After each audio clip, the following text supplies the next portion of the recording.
오늘 새벽에도 하나님의 은혜가 저와 여러분에게 함께하기를 기원합니다. 1절 말씀 보시면 예수께서 무리를 보시고 말씀하십니다. 이 무리가 누구인지를 바로 아셔야 됩니다. 이 무리가 누구냐면 바로 앞에 있는 4장 마지막에 나온 사람들을 가리킵니다. 이 사람들이 누구죠? 모든 앓는 자, 각종 병에 걸린 자들입니다. 귀신 들린 자들이고 간질하는 자들이고 중풍병자들입니다.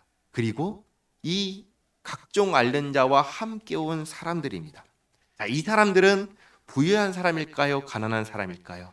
가난한 사람이겠죠. 이 사람들은 잘 사는 사람들일까요? 못 사는 사람들일까요? 못 사는 사람들이겠죠. 힘든 사람들입니다. 지금 예수님께 나온 사람들은 가난한 사람들, 힘든 사람들, 이런 사람들입니다. 이런 사람들이 지금 예수님께 나오고 예수님을 따라온 것입니다.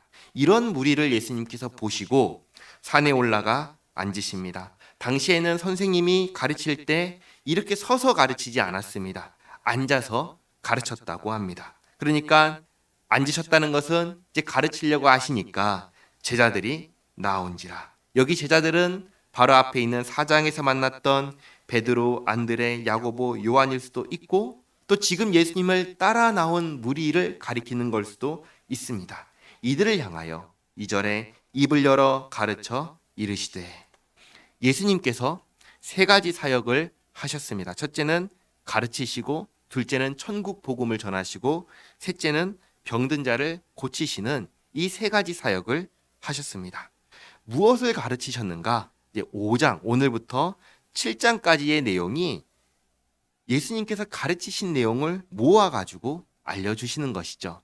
가장 먼저 가르치신 내용이 무엇인가? 바로 복 있는 사람, 복에 대해서 말씀을 하십니다. 3절 말씀, 심령이 가난한 자는 복이 있나니 천국이 그들의 것임이요. 심령이 가난한 자가 누구일까요? 어렵지 않습니다. 누구냐면 지금 예수님을 따라온 이 무리가 심령이 가난한 사람들입니다. 병들고 치료하느라 돈도 많이 들어서 가난할 것입니다.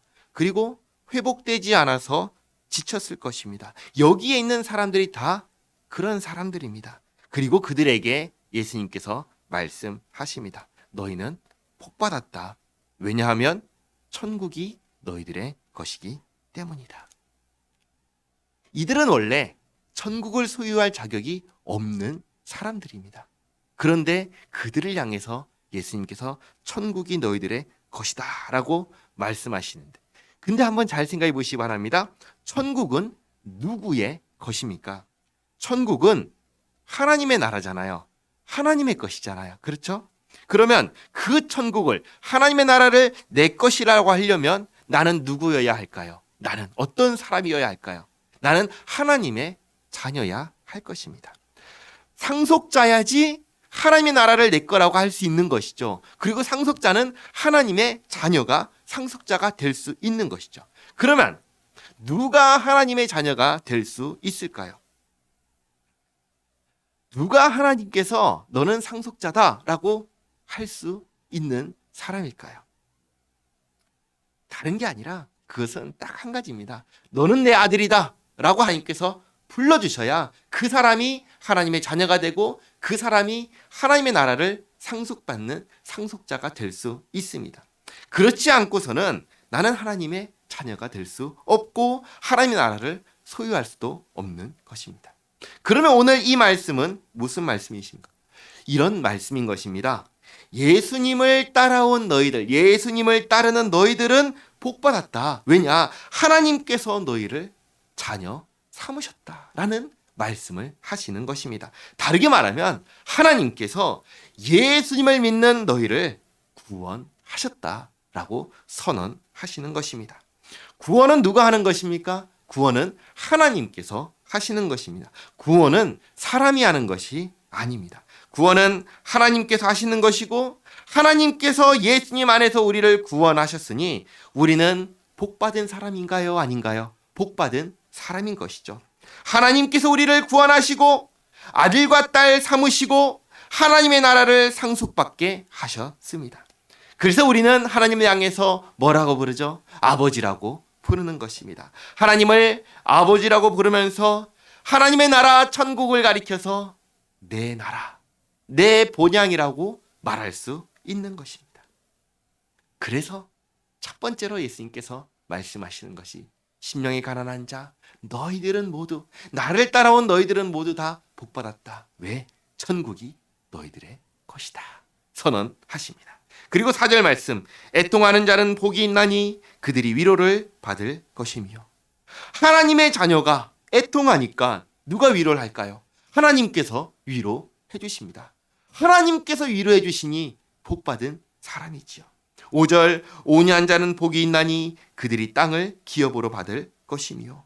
하나님의 자녀가 온유하니 하나님께서 땅을 기업으로 주십니다. 그러니까 복받은 사람이지요. 6절, 의에 줄이고 목마른 자는 복이 있나니 그들이 배부를 것이며. 하나님의 자녀가 의에 줄이고 목마르니 이 의를 누가 이루고 누가 만족시켜 주실까요? 하나님께서 하실 것입니다. 하나님께서 이루실 의를 보면서 하나님의 자녀들은 만족하게 될 것입니다. 그러니 복받았지요.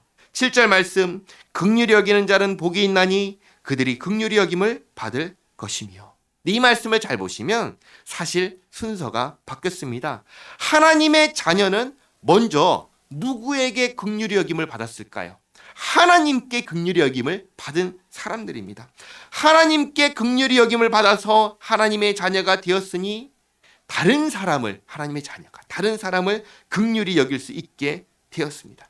그런데 여기서는 긍휼히 여기는 자를 하나님께서 긍휼히 여기실 거라고 말씀하시는데 결과적으로 보면은 같은 말씀이 됩니다. 어찌서 그런가? 긍휼히 하나님께로부터 긍휼히 여김을 받았기에 긍휼히 여김을 받고 내가 긍휼히 여김을 받았으니까 내가 다른 사람에게 긍휼히 여김을 여기고 다른 사람을 긍휼히 여기고 그러면 나는 또 그렇게 다른 사람을 긍휼히 여기니까 또 하나님께서 그런 나를 또 긍휼히 여기시는 이러한 선순환이 계속해서 일어나는 것을 말씀하시는 것입니다. 그리고 8절 말씀에 마음이 청결한 자는 복이 있나니 그들이 하나님을 볼 것이며. 예수님과 아무 상관없이 마음이 청결하면 하나님을 볼 수 있는가? 그 얘기가 아닌 것입니다. 하나님의 자녀는 하나님의 말씀으로 살아갑니다. 하나님의 말씀은 우리의 삶을 어떻게 만들까요? 거룩하게 변화시키십니다. 그러니까 우리의 마음이 거룩하여지고 그러니까 우리의 마음이 깨끗해지고 청결해지는 것이죠. 그러니까 하나님을 볼 수 있게 된다는 말씀인 것입니다. 그리고 9절에 화평하게 하는 자는 복이 있나니 그들이 하나님의 아들이라 일컬음을 받을 것이며. 이것도 마찬가지입니다. 하나님께서는 우리를 화평케 하는 자로 부르셨습니다. 그러니 하나님의 자녀는, 하나님의 말씀에 순종하는 하나님의 자녀는 하나님께서 우리를 부르신 그 목적을 생각하며 살아가겠죠. 우리를 화평케 하는 자로 부르셨다면 우리는 그렇게 살아야겠구나. 그러니 이 땅에서 하나님의 자녀는 당연히 화평하게 하려 할 것이고 사람들은 그런 우리를 보면서 다르다, 하나님의 자녀구나 라고 부르게 된다는 것입니다. 그리고 10절 말씀에 의를 위하여 박해를 받은 자는 복이 있나니 천국이 그들의 것임이라. 하나님의 아들과 세상의 아들은 생각하는 것도 관점도 기준도 같을까요? 다를까요? 다르죠. 다릅니다. 그러니 관점이 다르면 필연적으로 무엇이 발생하냐면 충돌이 발생합니다. 그러면 하나님의 자녀는 어떻게 할까요? 이 충돌이 일어났을 때 세상이 하나님의 자녀를 향하여 시비를 걸 때, 싸우자고 할 때 하나님의 자녀는 어떻게 할까요? 총과 칼을 들고 싸울까요? 그러지 않죠. 물론 지키기 위해서, 보호하기 위해서는 싸울 것입니다. 그러나 그것이 그들을 억압하고 그들을 공격하고 그들을 제압하기 위해서 싸우는 것이 아니라 방어하기 위해서 싸우는 것이죠. 그렇게 싸울 것입니다. 그러나 이렇게 세상과 하나님의 자녀가 사는 삶의 모습과 태도와 사고방식이 다르니까 필연적으로 충돌이 일어나고 필연적으로 세상이 하나님의 자녀들을 향하여 박해를 하게 되는 것이죠. 어쩔 수 없이 필연적으로 발생하는 박해인 것입니다. 박해를 받지만 하나님의 자녀라서 받는 박해이기 때문에, 천국을 소유한 자라서 받는 박해이기 때문에 복받은 사람이 받는 박해다라고 말씀하시는 것입니다. 그리고 11절에 이렇게 말씀하시죠. 특별히 나로 말미암아, 내가 누구죠? 예수님이시죠. 예수님으로 말미암아 너희를 욕하고 박해하고 거짓으로 너희를 거슬러 모든 악한 말을 할 때에는 너희에게 복이 있나니. 근데 이게 참 이해가 안 되는 것이죠.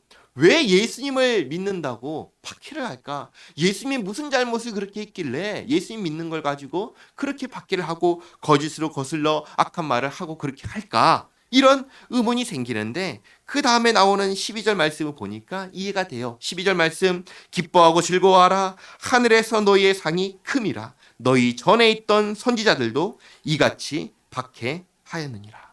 전에 있던 선지자들도 이같이 박해하였느니라. 이 말씀을 보니까 이해가 돼요. 왜 그런가? 이 전에 있던 선지자들은 언제 나타나냐면 구약 성경에 나타나는 선지자들입니다. 구약 성경을 보면은 선지자들이 주로 언제 등장을 하냐면 왕이 다스리는 시대에 이 선지자들이 등장합니다. 그때 등장해서 무슨 말을 하냐면 다른 말 안 해요. 딱 한마디 합니다. 회개해라. 이렇게 살면 안 된다. 이렇게 살면 망한다. 이 이야기밖에 안 해요. 그러니까 그 시대의 문화, 그 시대의 흐름, 그 시대의 정신 이런 것과 선지자들이 어떻게 해요? 거스른 거예요.